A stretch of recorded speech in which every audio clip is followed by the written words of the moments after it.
सरमन सीधे डाकघर पहुंचे, लेकिन संदेशा सुनकर अवाक रह गए। संदेशा था कि राष्ट्र संदेशा था कि राष्ट्रपति को गोली मार दी गई है और अब वह इस दुनिया में नहीं रहे। सरमन यद्यपि स्तब्ध हो गए, लेकिन उन्हें अपने कर्तव्य का तुरंत भान हो गया। उन्होंने तार बाबू को सौगंध दी कि इस संदेश को छुपा ले। सरमन को भय था कि ये शत्रु सेना से संधि और आत्मसमर्पण से पहले हमारी सेना को इस बात का पता लग गया तो रैले में भारी अव्यवस्था फैल जाएगी और उपद्रव हो जाएगा। सरमन जी बरो सरमन ग्रील बरो गए। पास के खेत में अकेले ही जॉनसन से मिले। सरमन ने जॉनसन को बताया कि लिंकन की हत्या हो गई है। सरमन जॉनसन की प्रतिक्रिया जानने की प्रतीक्षा कर रहे थे। कभी उसने देखा कि जॉनसन के माथे पर पसीने की बूंदें चमचमा उठी। वे क्रोध से कांपने लगे। वह चिल्लाकर बोले, यह इस युग के सबसे बड़े कलंक की बात है। इधर पूरे देश में शोक की लहर थी। हर तरफ मातम छाया हुआ था। चारों ओर हाहाकार था। जो सुनता था वही बेहोश सा हो जाता था। उनका मसीहा उनके बीच से चला गया था। सबसे ज्यादा रोए दक्षिणी राज्यों के 40 लाख निको। जिस राष्ट्रपति ने उन्हें दास्ता की जंजीरों से मुक्त किया था, वे लोग उनका आभार व्यक्त करना चाहते थे, उनका अभिनंदन करना चाहते थे, उनके पैरों में गिरकर आंसुओं से धोना चाहते थे। लेकिन विधाता ने उनसे यह अवसर भी छीन लिया। लिंकन को श्रद्धांजलि अर्पित करते हुए लंदन के स्पेक्टेटर में लिखा था, राष्ट्रपति लिंकन की मृत्यु से अमेरिका वासियों को दुख और शोक है। जॉर्ज वाशिंगटन के पश्चात ऐसा उत्तम और योग्य राष्ट्रपति और कोई नहीं हुआ। सभ्य संसार के शासकों में योग्यता में चाहे यह भले ही उत्तम न रहा हो, परंतु इसमें संदेह नहीं कि श्रेष्ठता में अब्राहम लिंकन का आसन सबसे ऊंचा है।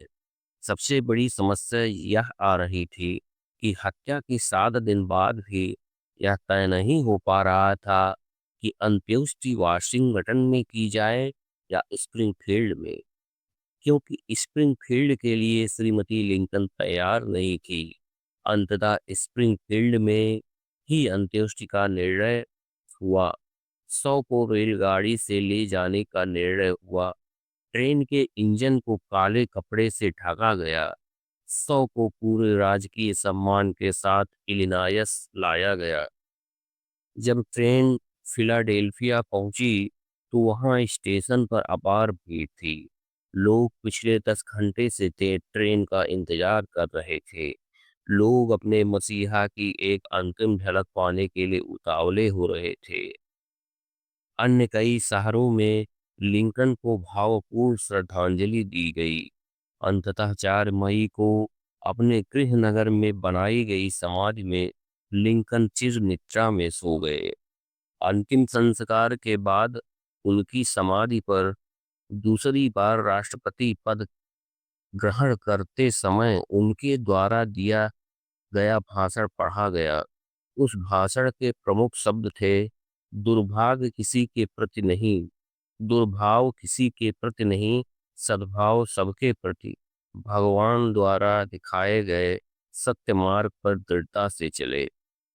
इसी के साथ स्टेंटन ने घोषणा की कि अब्राहम लिंकन अब इतिहास पुरुष बन गए हैं।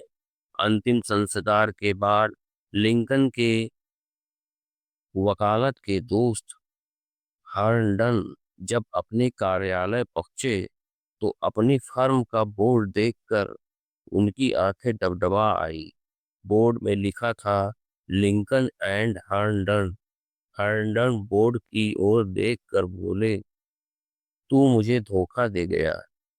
तू तो कहता था कि राष्ट्रपति का काल पूरा करके फिर से स्प्रिंगफील्ड आएगा और मेरे साथ वकालत करेगा। तूने कहा था कि बोर्ड मत हटाना, मैंने नहीं हटाया। तू स्प्रिंगफील्ड आया भी तो चिरनिद्रा में सोने के लिए। मेरे प्यारे दोस्त, तू ही अब बता, मैं इस बोर्ड का क्या करूं? इसे लगा रहने दूं या उखाड़ फेंकूं, या कहते कहते हार्टसन खपक कर रो पड़े। वहां उपस्थित अन्य लोग भी गमगीन हो गए। लिंकन का हत्यारा। 14 अप्रैल 1865 को फोर्ड थिएटर में राष्ट्रपति लिंकन की गोली मारकर जिस व्यक्ति ने हत्या की थी, उनका नाम उसका नाम जॉन बिल्किस बूथ था। वह दक्षिणपंथी रंगमंच का एक अभिनेता था। उसने राष्ट्रपति को किसी विशेष मुद्दे पर गोली नहीं मारी थी, वरन कहा जाता है कि वह उस समय निराशा के दौर में था, क्योंकि गृह युद्ध में दक्षिणपंथी सेनाओं की हार सुनिश्चित हो गई थी। वह मूल रूप से एक अभिनेता था। कहते हैं कि इस पेशे में आने वाले अधिकांश लोग चुंबक की तरह लोगों को अपनी तरफ खींचते हैं और रातों रात प्रसिद्धि जाने के लिए लालायित रहते हैं। बूथ भी इसी श्रेणी का था।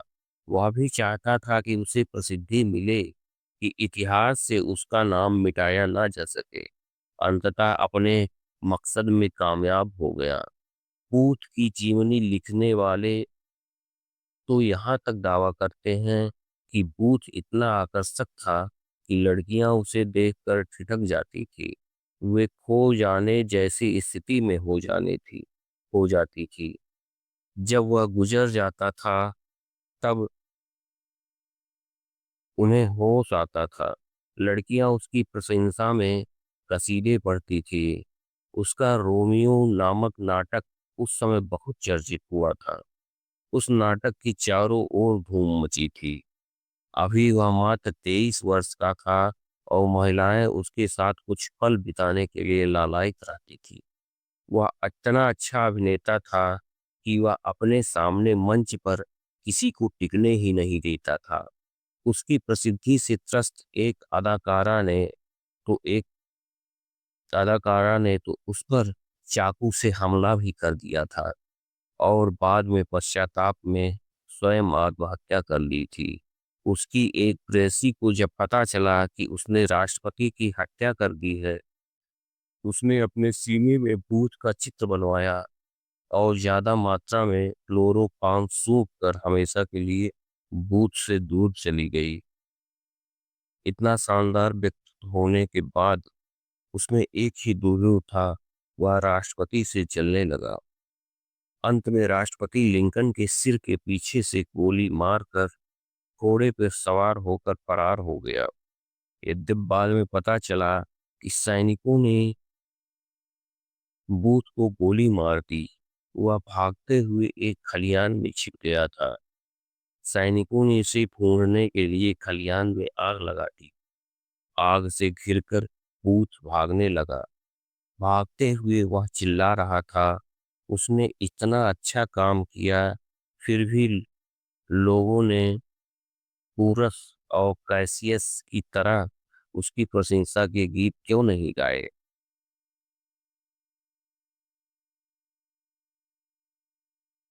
भागते हुए ही सैनिकों ने उसे गोली मार दी।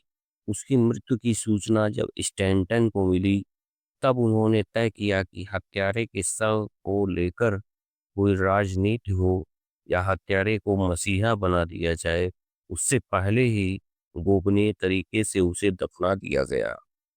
और ऐसा ही किया गया।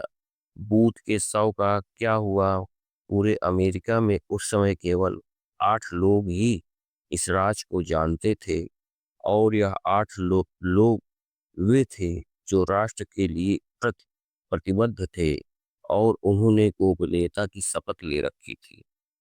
फिर भी अमेरिका में उस समय बड़े जोरों से अफवाह फैली कि सैनिकों ने बूथ से मिलते जुलते किसी अन्य व्यक्ति को गोली मारी है और बूथ फरार हो गया है।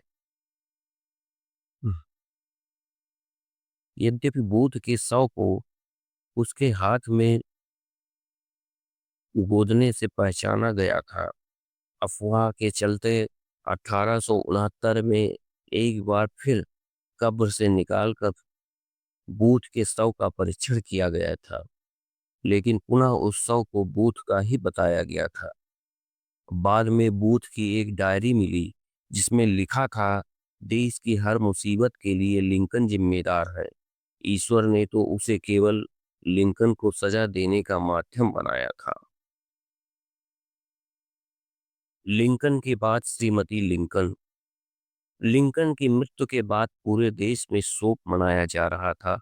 चारों ओर से श्रद्धांजलियां दी जा रही थी। कोई गम का इजहार कर रहा था तो कोई खुशी भी मना रहा था। लेकिन इस बीच श्रीमती लिंकन की कोई सुध नहीं ले रहा था। एकमात्र उनका पुत्र रॉबर्ट लिंकन, जो सेना में कैप्टन था, वही उनकी देखभाल कर रहा था। तत्कालीन राष्ट्रपति जॉनसन ने भी श्रीमती लिंकन के लिए एक लाइन की भी संवेदना नहीं भेजी थी।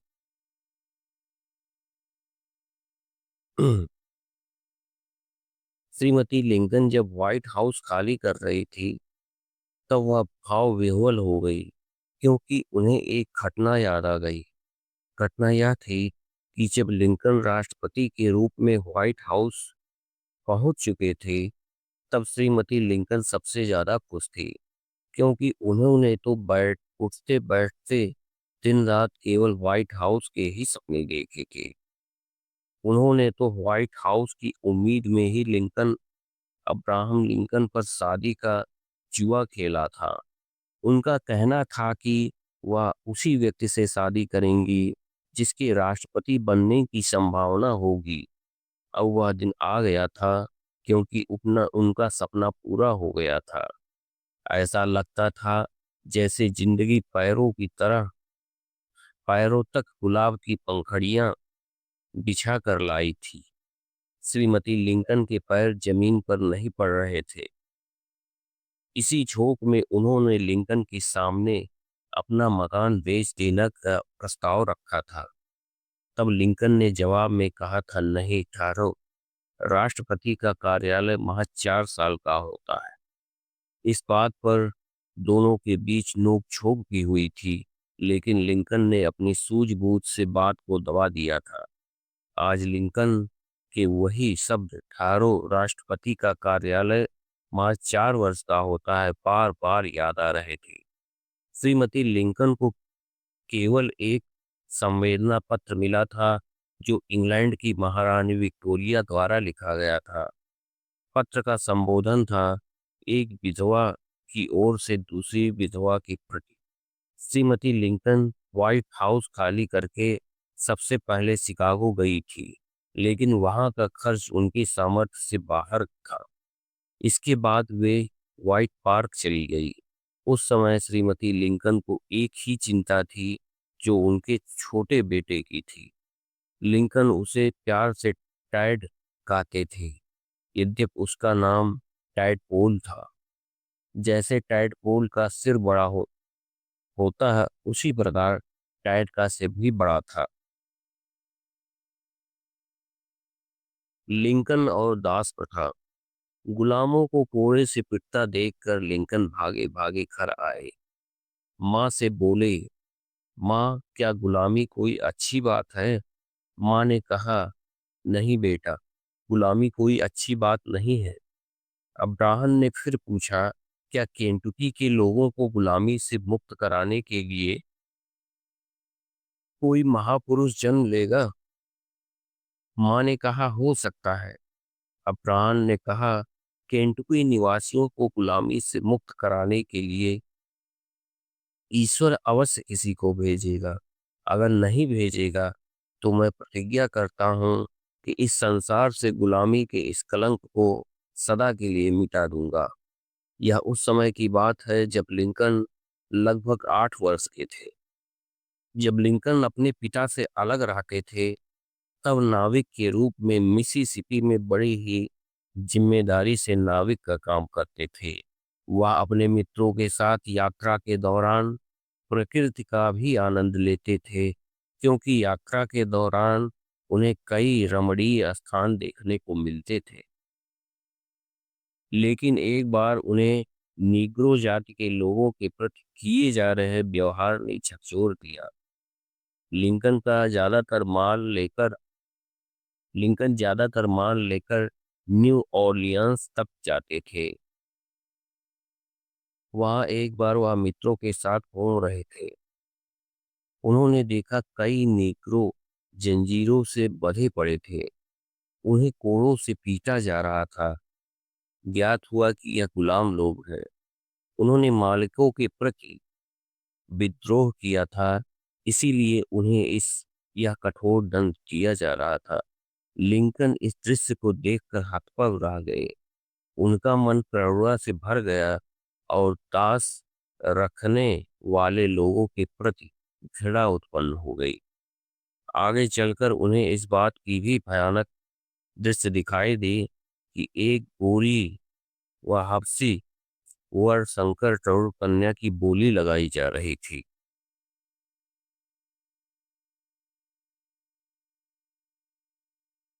बोली लगाने वाले भी शायद वह लोग जांचना चाहते थे। लड़की भयभीत थी और पीड़ा से कराह रही थी। एक स्वतंत्र राज्य में देहाती लड़कों की तरह लिंकन भी अपने दोस्तों के साथ इस दृश्य को देख रहे थे। लिंकन दास प्रथा के अत्याचारों की कहानियां तो सुनते आए थे, लेकिन उस अत्याचार के प्रत्यक्ष दर्शन उन्होंने इस यात्रा के दौरान ही किए थे। लिंकन ने यह दृश्य देखा और इनका हृदय रो पड़ा। लिंकन के मुंह से एक भी शब्द नहीं निकला। वह चुपचाप खड़े रहे। इसी घटना से उनके मन में दास प्रथा के प्रति घृणा भर गई। वह मई 1831 का समय था जब यह दृश्य असहनीय हो गया था। तब लिंकन ने अपने दोस्तों से कहा, भगवान के लिए अब हम लोगों को यहाँ से चल देना चाहिए। यदि मुझे कभी इस प्रथा पर चोट करने का अवसर मिला तो मैं प्रतिज्ञा करता हूँ इस प्रथा पर करारी चोट करूंगा। लिंकन बार बार प्रतिज्ञा तो कर रहे थे, लेकिन अभी वह कुछ करने की स्थिति में नहीं थे। अमेरिका की दास प्रथा की भी अपनी दर्द भरी कहानी है। जब अमेरिका स्वतंत्र हुआ, उस समय अमेरिका में शामिल हुए राज्यों की भौगोलिक स्थिति में काफी भिन्नता थी। उत्तरी क्षेत्र की उपजाऊ भूमि थी, जंगल कम थे, खेतों का आकार छोटा था। इन राज्यों में धनी यूरोपियन लोगों का बसेरा था। यहाँ पर कृषि के अतिरिक्त अन्य व्यवसाय भी प्रचलित थे, मसलन मछली पकड़ना, छोटी छोटी औद्योगिक इकाइयां स्थापित करना, पशुपालन एवं दुग्ध व्यवसाय। कहने का तात्पर्य यह है कि यह क्षेत्र खुशहाल था। सभी के पास रोजी रोटी के साधन थे, किसी को किसी की आवश्यकता नहीं थी। दूसरी ओर दक्षिण के राज्यों में जंगलों की अधिकता थी।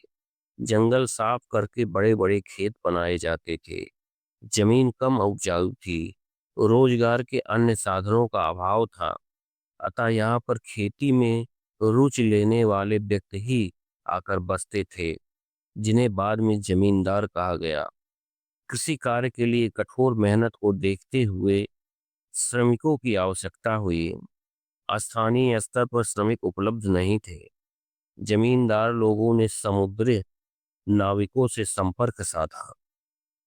बस यहीं से दास प्रथा चल निकली। श्रमिकों की उपलब्धता के लिए यूरोपियन लुटेरे अफ्रीका के तटीय इलाकों में एकाएक हमला कर देते थे। नीग्रो लोगों की बस्तियों को जला देते थे। कुछ नीग्रो तो संघर्ष में मारे जाते थे, लेकिन अधिकांश पकड़ लिए जाते थे, जिनमें पुरुष, महिलाएं, बच्चे सभी होते थे। इन नीग्रो लोगों को जानवरों की तरह जहाजों में भरकर अमेरिका के दक्षिणी राज्यों में से लाया जाता था। जहाज से उतार कर इन्हें गोदामों में बंद कर दिया जाता था और इन्हें नीलाम कर दिया जाता था। खेती का काम कराने के लिए दक्षिणी राज्यों के जमींदार नीलामी में इन नीग्रो लोगों को खरीद लेते थे। खरीदने के बाद इन्हें दास कहा जाता था और इन लोगों को अपने मालिक का हर जायज और नाजायज आदेश मानना होता था। इनको कोई व्यक्तिगत या सामूहिक अधिकार प्राप्त नहीं होता था। इनका मालिक यदि किसी गुलाम को गोली भी मारते तो कहीं कोई सुनवाई नहीं थी। भूखे रखकर हाड़ तोड़ मेहनत कराना, शारीरिक कष्ट देना, महिलाओं और बच्चों का शोषण करना तो आम बात थी। यदि किसी मालिक को बीच में गुलामों की जरूरत नहीं होती थी या मालिक की मृत्यु हो गई या उसको अपने व्यवसाय में घाटा होता था तो वह अपने अधीन गुलामों को पुनः खुले बाजार में नीलाम कर सकता था। नीलामी के समय कभी कभी तो स्थिति यह हो जाती थी कि एक ही नीग्रो परिवार के पुरुष सदस्य को किसी एक व्यक्ति ने खरीद लिया तो उसी परिवार की महिला को दूसरा खरीद ले गया, बच्चों को कोई तीसरा खरीद ले गया। सबसे अधिक शोषण तरुण महिलाओं का होता था। नीलामी के समय ही उन्हें घोर अपमान का सामना करना पड़ता था। उस समय कुछ लोग तो हबशी तरुणियों को अधिक अच्छी नस्ल के बच्चे पैदा करने वाले खोड़ियों के रूप में प्रदर्शित करते थे। मानवता का अंत तब होता था जब यदि कोई गुलाम भाग जाता था तो उसे खोजने के लिए उसके पीछे शिकारी कुत्तों को छोड़ा जाता था। इन भयानक कुत्तों से बचने के लिए कभी कभी तो गुलाम लोगों का जीवन स्वयं खत्म हो जाता था। भागे हुए गुलामों को खोजने के लिए विज्ञापन निकाले जाते थे जिनमें गुलामों के हुलिये एवं उनके शारीरिक चिन्हों का विवरण दिया जाता था। कुछ मालिक तो अपने गुलामों के शरीर में आग से दाग कर या चाकू आदि से चीरा लगाकर स्थायी निशान बनवा देते थे ताकि भागने पर पहचाना जा सके।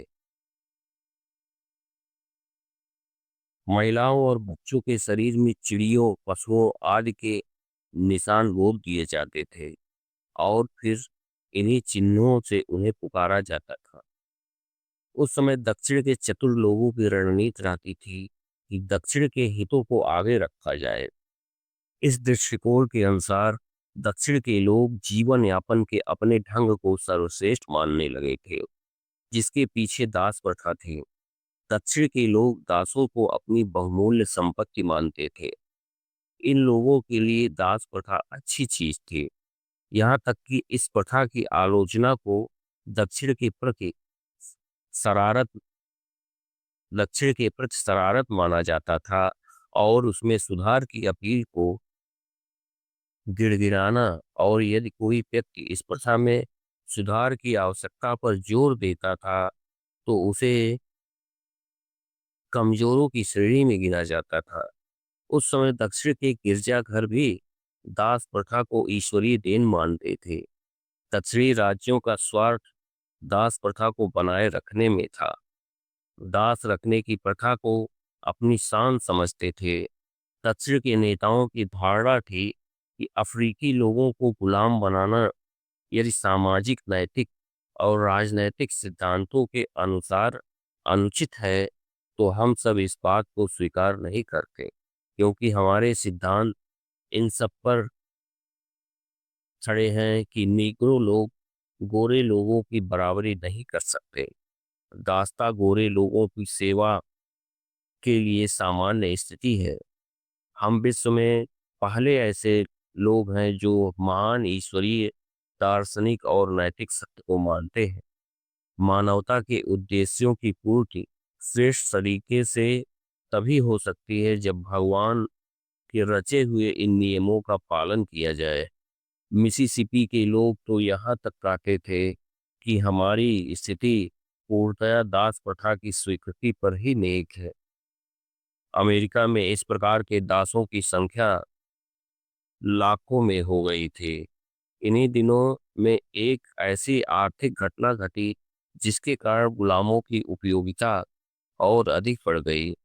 हुआ यह कि 1793 में एली विटने नामक विशेषज्ञ ने कपास में से बिनौले निकालने की मशीन का आविष्कार कर दिया। इस प्रक्रिया से कपास के निर्यात में अचानक कई गुना बढ़ोतरी आ गई। कपास की मांग बढ़ गई। दक्षिणी राज्यों में कपास के बड़े बड़े खेत होते थे। इन खेतों में काम करने के लिए गुलामों की भी मांग बढ़ गई। यहाँ तक कि अन्य राज्यों में भी जहाँ के किसानों को गुलामों की ज्यादा आवश्यकता नहीं थी, वे लोग भी अपने गुलामों को दक्षिणी कैरोलिना तथा सुदूर के दक्षिणी राज्यों में नीलाम करने लगे। कुछ जमींदारों ने तो नीग्रो लोगों को अधिक बच्चे पैदा करने को भी विवश करना शुरू कर दिया।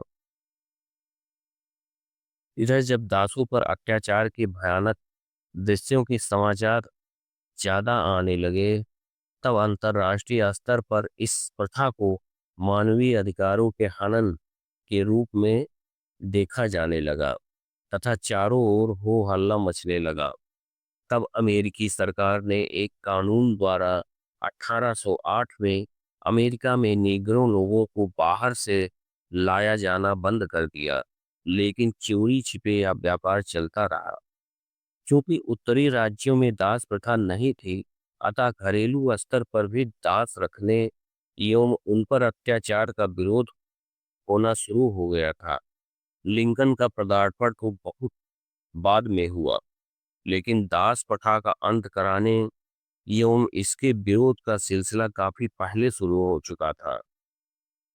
सबसे पहले थॉमस जेफरसन, जो राष्ट्रपति जॉर्ज वाशिंगटन के मंत्रिमंडल में थे और बाद में स्वयं राष्ट्रपति हुई, ने दासों की मुक्ति के लिए प्रयास शुरू कर किया था और दासों को धीरे धीरे मुक्त करने की योजना प्रस्तुत की। उनका कहना था, सभी मनुष्यों को समान रचा गया है।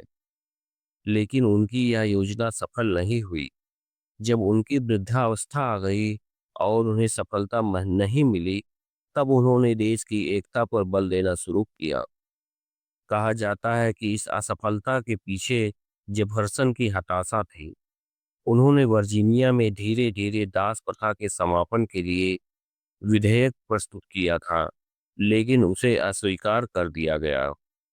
तब 1799 में उन्होंने लिखा था, मेरी यही मान्यता है कि प्रकृति ने अपने ही अश्वेत भाइयों को हमारी तरह बुद्धि प्रदान की है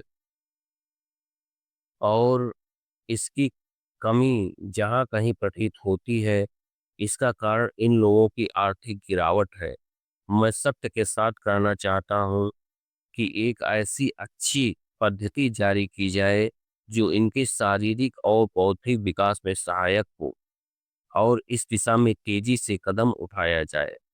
अंत में जब जेफरसन को विश्वास हो गया कि जल्दी ही स्थिति में सुधार नहीं होता दिख रहा है, तब उन्होंने पत्र के माध्यम से गहरी निराशा व्यक्त करना शुरू कर दी। उन्होंने लिखा, जब कभी मैं निग्रो लोगों के बारे में सोचता हूँ तो अपने देश का नाम लेने मात्र से ही कांप उठता हूँ।